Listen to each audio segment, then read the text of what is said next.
Donc, bienvenue à l'équipe numéro 3 entrepreneuriat. Exact. Je vais donner les conseils tout de suite. Donc, le temps commence à calculer dès que j'ai terminé de parler pour votre présentation.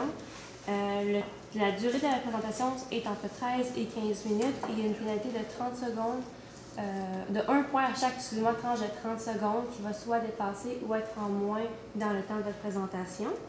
Par la suite, quand ça va être terminé, les juges vont une période de questions de 5 minutes et la présentation va être terminée à ce moment-là. Est-ce que vous avez des questions? Non, c'est pas parfait. Donc, je laisse ça là. Quand on était jeunes, on avait de l'aide de tout le monde, mais surtout de nos parents. Quand on était petits, ils nous ont logés, ils nous ont nourris, ils ont emballé nos livres avec la pellicule de plastique quand on était au primaire. Vous savez un peu de ce que je parle. Mais ils ont tout le temps été là pour nous, mais c'est la même chose pour nos proches, notre famille, nos amis sont là pour nous propulser. Donc nous, pro conseil, on est là pour vous, on veut vous amener à un autre niveau. Donc je vais commencer tranquillement avec le plan de présentation, donc normal, le mandat, ce que vous nous avez donné. L'analyse, comment que nous, on a perçu votre entreprise, puis ce qui a ressorti. Le diagnostic, nous, on a constaté une problématique qui manque encore, qu'on veut améliorer, et la stratégie pour améliorer cette problématique-là, ainsi de l'implantation, comment on va faire avec les ressources temporelles, humaines et financières. Donc, notre mandat, c'est d'étendre votre offre de service à un autre niveau, donc pour l'améliorer en vous proposant une idée originale, innovante. Donc, c'est ce qu'on va faire aujourd'hui. Donc, pour commencer, on a fait l'analyse. On a constaté que vous avez dit quelquefois que vous étiez ultra sexy dans votre présentation, mais nous, en constatant votre visuel, le frame qu'on a vu de Lexia qui n'est pas encore lancé, on a trouvé ça vraiment simple, efficace et super beau. Donc, on remet encore l'emphase que c'est ultra sexy, on a vraiment aimé ça, puis nous, en tant qu'étudiants, on a vraiment hâte de l'utiliser. Ensuite, on a pu constater que vous êtes une équipe complémentaire, c'est vraiment hot, vous êtes dynamique, vous avez d'entre-gens, vous avez su vous démarquer, puis on vous félicite à ce niveau-là. Ensuite, vous offrez une offre quand même personnalisée. C'est vraiment intéressant le fait qu'à chaque plateforme que vous offrez pour chaque université ou cégep, que ça soit vraiment selon le logo de l'entreprise, on trouve ça super bien. Puis ça peut créer un sentiment d'appartenance. Par exemple, nous, on a vu que vous avez déjà comme partenaire l'Université Laval. Bien, nous, on a constaté qu'on a trouvé ça vraiment intéressant, le fait que notre université, elle veuille s'améliorer, qu'elle veut nous offrir une meilleure offre. Donc, on trouve ça vraiment le fun que notre université soit rendue à ce point-là. Donc, ça nous crée vraiment un sentiment d'appartenance. L'Université Laval, c'est déjà bien, mais ça va améliorer notre excellence, donc, wow, tant mieux. Donc, puis aussi, encore avec le visuel, c'est simple, c'est efficace. Je pense que ça va bien répondre à ce que vous voulez, vos objectifs de faciliter la vie des étudiants puis d'améliorer leur parcours là, à l'université ou au cégep. La seule chose qu'on a peut-être trouvé un peu plus dommage, vous en avez parlé vous-même, c'est que ce n'est pas encore la plateforme générale. Vous avez mentionné que vous voulez peut-être éventuellement l'apporter dans votre entreprise. Bien, nous, on vous conseille vraiment de le faire parce que, par exemple, Montréal, McGill, GMSB, HEC, c'est tout vraiment proche. Puis ça se peut là, qu'en psychologie, à l'UQAM puis à l'UDM, ils utilisent les mêmes livres. Fait que c'est sûr que ça peut être pertinent, là, sont proches, se déplacer pour l'usager, c'est pas une grosse distance. C'est sûr qu'entre Montréal et Québec, ça peut être problématique. Mais on vous conseille vraiment de le faire, même aussi pour les cégeps. À Québec, là, les Moilous, une fois, Garneau, c'est proche. Donc, nous, on vous dit go là-dessus. Mais on ne va pas s'attarder sur ça. Donc, je vais laisser ma collègue Delphine là, parler de la problématique, nous, ce qu'on constate qui nous manque. En fait, je voulais vous raconter un petit fait vécu. Dans le fond, moi, je viens d'une région, je viens de la région de Portneuf. Donc, quand la première année que je suis arrivée au cégep, il a fallu que je me trouve un appartement avec mes colocataires. Et pour trouver, ben, on avait de la misère à connaître c'est quoi les compagnies, puis quand on cherchait sur Internet, c'était pas nécessairement facile. Donc, on a pris notre voiture un soir, puis on s'est dit, OK, le go, on y va, on check toutes les apparts, on arrête sur le bord de la rue, on note les numéros de téléphone, les noms des compagnies, tout ça. Mais c'est tout ça pour vous dire que dans le fond, c'est pas nécessairement facile quand tu arrives dans une nouvelle région. Pour là, en plus, nous, on avait un secteur délimité parce que ma coloc, elle s'en allait à Sainte-Foy, mon autre s'en allait à Garneau, il voulait être à pied. Là, on était comme, OK, on a juste un périmètre. C'est pas nécessairement facile de trouver notre appartement quand c'est justement une chose qui est... C'est le droit. Dans le fond, le problème, c'est qu'on n'a aucun moyen optimal pour trouver un appartement en tant qu'étudiant. Et en plus, quand tu y penses, c'est quasiment 50% de nos dépenses avec le salaire qu'on fait. Donc, c'est un critère quand même très important lorsqu'on choisit autant en université que quand on choisit où est-ce que tout le processus qui est engendré avec ça. C'est un processus souvent qui est très long parce que des fois tu dis « Ah, mais moi je voudrais aller peut-être à telle université », mais c'est la première chose que tu regardes, c'est où est-ce que je vais vivre. OK, mais là, est-ce que j'ai les moyens de pouvoir payer ça? Donc, notre idée est de faire une partie de notre plateforme, de modifier la plateforme pour avoir la location de logement. Donc, on voudrait séparer une partie pour qui regrouper tous ceux qui sont proches de l'institution en question, que ce soit cégep, que ce soit universitaire. Et on veut aller chercher les propriétaires des immeubles de location, donc par rapport, par exemple, en commençant par un sondage, parce que dans le fond, le but, c'est aussi, ce qui est dur à trouver, c'est pas les grosses compagnies, c'est ceux qui sont proches, mais qui sont des tout petites compagnies, même pas des compagnies, des fois c'est des propriétaires de sous-sol, de gens qui veulent louer leur appartement, puis c'est ceux qui sont souvent des fois moins chers, puis qui sont plus difficiles à trouver, souvent ils y affichent sur Kijiji ou seulement dans la rue. On aimerait ça pouvoir sonder les étudiants afin de trouver tous ces propriétaires-là et de pouvoir faire une banque avec ça en allant les chercher.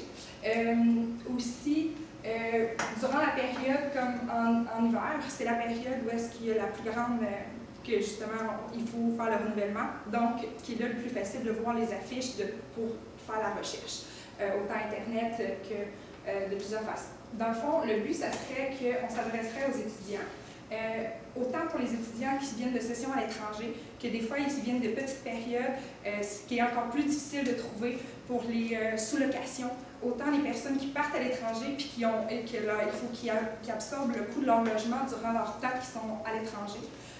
On aimerait ça pouvoir faire une partie aussi qui est vraiment pour la sous-location. Donc, un service qui est aux étudiants, que les étudiants peuvent afficher et que les autres peuvent aller chercher justement ce qu'ils ont besoin pour répondre vraiment à la demande de tout le monde.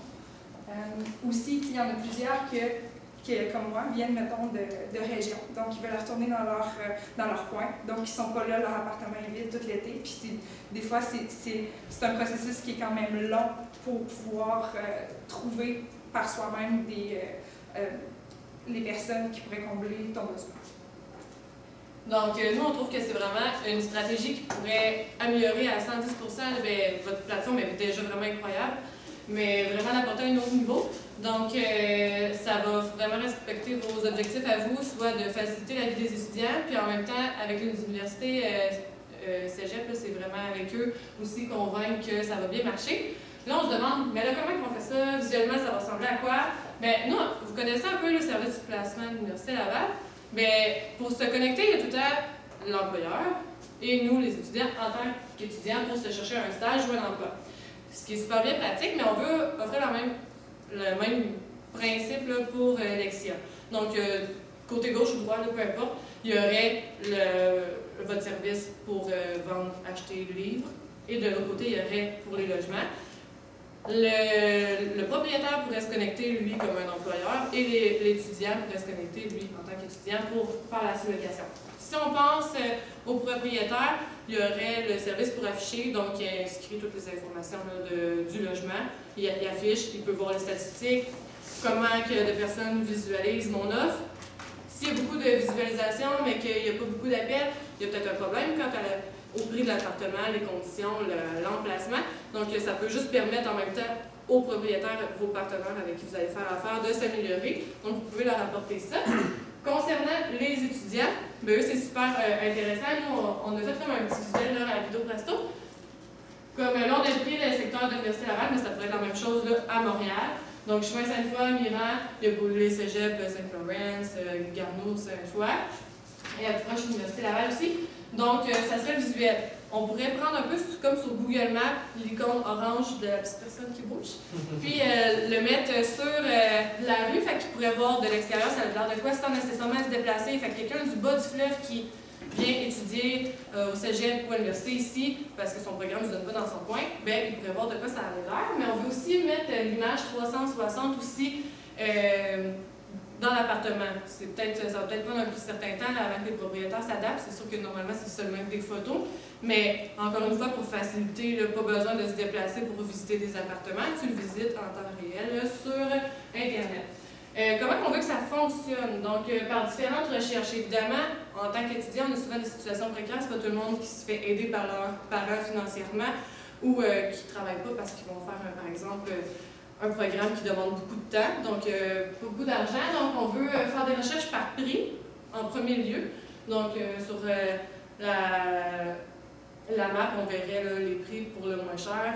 Donc, ça pourrait être pertinent à ce niveau-là. Ensuite, par transport, il y a du monde que le prix, ils vont aller plus loin, par exemple, à Beauport, là, pour économiser là, des sous pour si on pense à la région de Québec. Puis ça ne leur dérange pas, eux autres, de faire de l'autobus pour se venir à leur institution scolaire.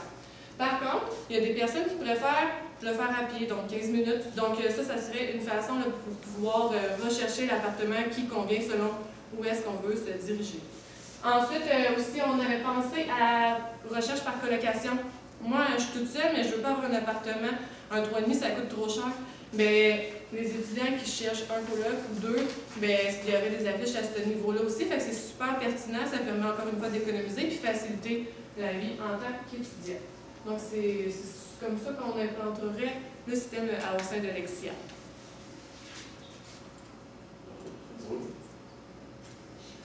Donc, je vais continuer sur l'aspect de l'implantation. Dans l'optique du temporel, on commencerait, comme ma collègue a dit tantôt, par le sondage vers janvier et février 2018, parce que c'est là que ça commence, les étudiants qui cherchent justement des logements.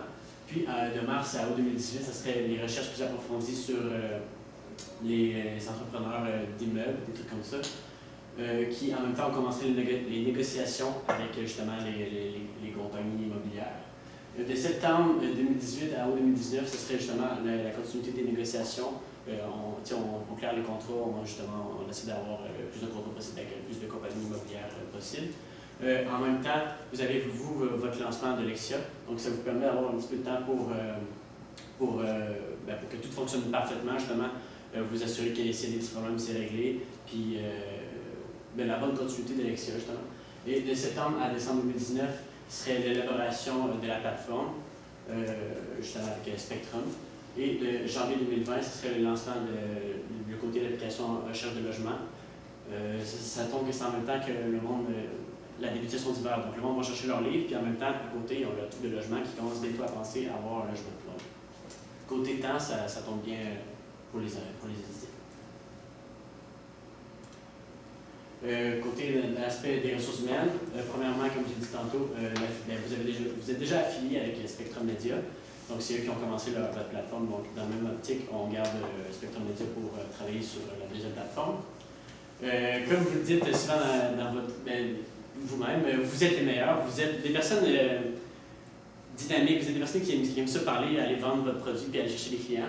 Donc, côté nouvelles personnes dans l'entreprise, je ne pense pas que dans le moment présent, c'est nécessaire, parce que justement, vous êtes bon, vous aimez ce que vous faites, puis vous êtes des personnes ayant de l'entrain. Donc, c'est ça qu'il faut pour aller chercher justement des nouveaux contrats comme ça. Si vous me permettez aussi la complémentarité, M. Viette, vous étudiez en bac mix marketing et immobilier, donc vous avez les connaissances et les connaissances justement pour pousser justement dans l'immobilier. Éventuellement, par contre, peut-être comme dans 1 ou 2 ans, ce serait bien l'embauche d'une nouvelle personne, plus secteur Montérégie-Montréal, parce que c'est pratique d'avoir quelqu'un sur le terrain là-bas, plus proche justement des universités à Montréal, des cégeps à Montréal. Ça peut permettre d'aller chercher aussi plus de clients, de visibilité. Maintenant, dans l'optique de l'aspect financier, pour les partenariats universitaires et les cégeps, en fond, c'est pas si compliqué que ça. On garderait les mêmes que vous avez déjà à la base, les 6 premiers. Vous avez réussi à aller chercher 150 000 $ d'auto-investissement, ce qui représente environ 73 000 étudiants. C'est en moyenne 2 $ par étudiant. Donc, on s'est dit que si on allait chercher, exemple, 0,5 de plus, ou comme exemple, vous allez les voir, vous faites le même speech, mais vous poussez plus loin votre projet en montrant justement notre idée. Vous allez chercher 0,5 par étudiant de plus, ce qui fait environ, si on regarde le même taux, c'est 36 500 $ de plus. Exemple, on peut aussi aller chercher le cégep de Sainte-Foy, le cégep de Garneau qui est quand même proche ici. aller chercher un petit 2000 de plus de chacun des côtés, qui fait 4000 $, donc 40 500 d'auto-investissement, c'est quand même très bon. Ce qui est quand même très bon aussi, parce que justement, avec les 150 000 $ que vous avez déjà, vous avez déjà créé la plateforme de base, donc on fait juste la modifier, rajouter une petite section qui coûte moins cher que la création au complet. Ce qui est concernant la licence récurrente, c'est. On l'augmenterait de. Ben, je peux vous donner. Si vous avez des questions d'entre on va pouvoir en parler, mais c'est une augmentation de 50 $ pour la licence. Donc, on vous remercie de nous écouter. On vous conseille de faire affaire avec nous pour conseils pour vous aider à mieux vous loger et à mieux aider à loger les autres étudiants au sein de la province de Québec et éventuellement ailleurs dans le monde. Merci. On est prêts à vous aider. Si je peux vous parler, je peux commencer. J'avais une question vraiment cool, sérieusement. Le fait que vous avez utilisé seulement une idée et que vous l'avez vraiment approfondi, c'est vraiment intéressant. Ce que je voulais dire, c'est les entrepreneurs, c'est qui au final qui va payer pour. On comprend que l'augmentation sur l'autofinancement des universités, mais les entrepreneurs vont payer. La cote, c'est qui va se la prendre, qui finalement fait plus de profit. Mais, tu voulais je peux essayer, ouais. Dans le fond, je vais finir ce que je disais dans le peu tantôt, c'est qu'exemple, les licences mensuelles que vous avez mis de 100 $, 200 $, on l'augmenterait comme de 50 $, donc 150, 250, 300, ce qui apporterait un revenu supplémentaire, comme j'ai dit, l'autofinancement aussi qui est présent.